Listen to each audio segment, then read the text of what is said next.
الحكايات القبعة فأولا كنترحم على الوالد وعلى جميع آباء المسلمين كافة أجمعين.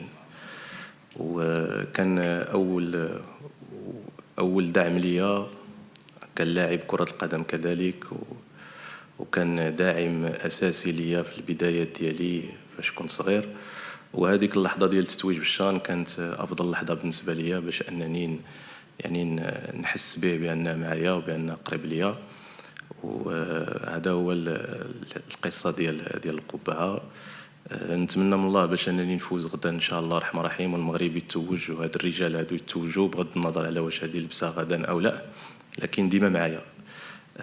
في الشق الثاني ديال السؤال ديالكم، فهنا يعني كنشكرك بزاف على السؤال، لانه هذه يحني انني نعطي الحق للي يستحق.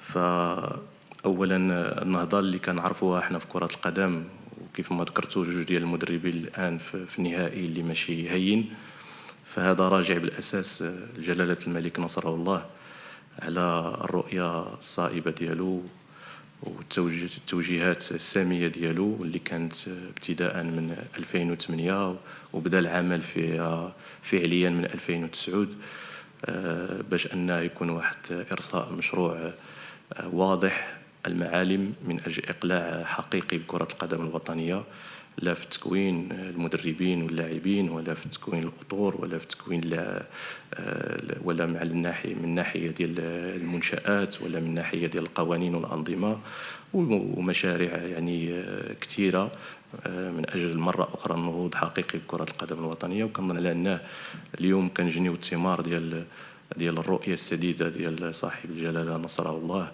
فبهذه المناسبه هذه يمكن لي أن نقول الله يحفظه والله ينصره. ومره واحده اخرى مازال باغيين ما هو افضل، حنا كنطمحوا للاجيال القادمه ان شاء الله باش تحمل المشعل وتمشي لما هو افضل ان شاء الله. شكرا.